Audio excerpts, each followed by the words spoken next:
Hello বন্ধুরা, কেমন আছো সবাই? আশা করি ভালো আছো। শখের রান্নাঘরে তোমাদের অনেক অনেক শুভেচ্ছা জানাই। আজকে তোমাদের সঙ্গে আরও একটি রেসিপি শেয়ার করব, তেলাপিয়া মাছের ঝাল। মাছটাকে আমি প্রথমে কেটে ধুয়ে পরিষ্কার করে নিয়েছি। পরিমাণ মতো লবণ দিয়ে দেব, আর পরিমাণ মতো হলুদ গুঁড়ো দিয়ে দেব। মাছটাকে হলুদ আর লবণ দিয়ে ম্যারিনেট করে নেব। কড়াই বসে কড়াই গরম করে নিয়েছি, তেল দিয়ে দেব, মাছগুলো দিয়ে দেব। মাছটা এক পাশ ভাজা হয়ে গেছে, অপর পাশটা উল্টে দেব।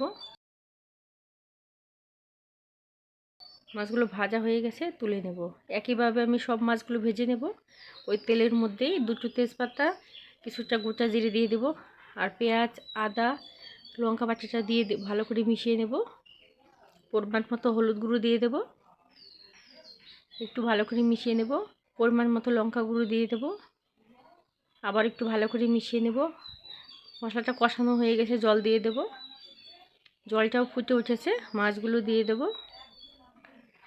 আমার মাছের ঝোলটা প্রায় রেডি। জিরে বাটাটা দিয়ে দেব, আর অল্প ধনে পাতা কুচি দিয়ে দেব।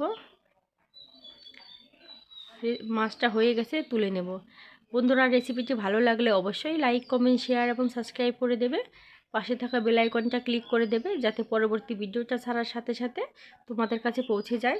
রেসিপিটি কেমন লাগলো অবশ্যই কমেন্ট করে জানাবে। দেখা হচ্ছে নেক্সট ভিডিওতে। সবাই ভালো থেকো। সবাইকে অনেক অনেক ধন্যবাদ।